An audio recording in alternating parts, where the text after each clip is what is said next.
Secretary of State Antony Blinken reaffirmed U.S. support for Ukraine during G7 talks in Italy today. And he met with the country's foreign minister and urged Congress, to approve aid for the war-torn country. Blinken said that it is essential to stop Russia's aggression. If Putin is allowed to proceed with impunity, we know he won't stop at Ukraine, and we can safely predict that his aggression will continue. Other would-be aggressors around the world will take note and unleash their own aggressions, and we will have a world of conflict, not a world of peace and security. CBS News intelligence and national security reporter Olivia Gazis is in Capri, Italy, and she's joining us now.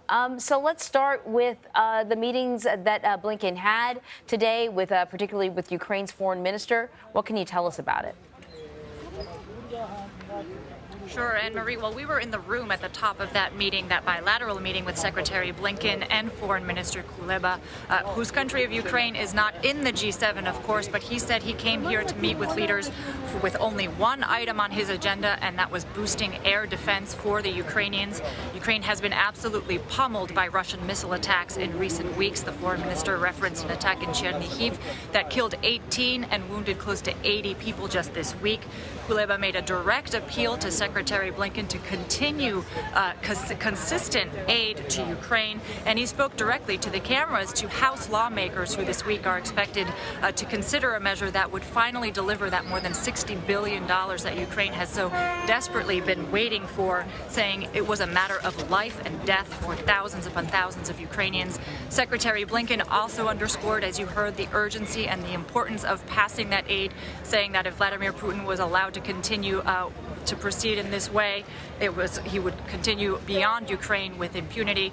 Of course, Secretary Blinken can't make any promises of his own. This is solely in the hands of lawmakers in Congress. He did not answer our questions as to whether he had received any assurances that this measure would finally pass. Another topic on the agenda is the response to Iran, and whether or not, I presume, further sanctions are needed to punish Iran for its attack on Israel.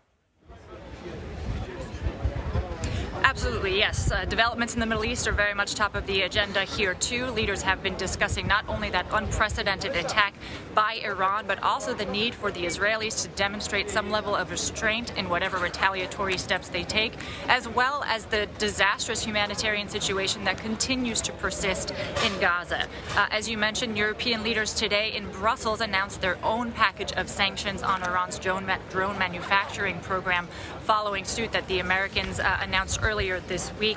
As of this stage, a separate sanctions package is not expected to be announced here by G7 leaders. I am told that the leaders are instead hammering out a joint communique that will outline a diplomatic consensus on what they believe is the correct way forward to all of these challenges in the Middle East. Olivia, thank you very much.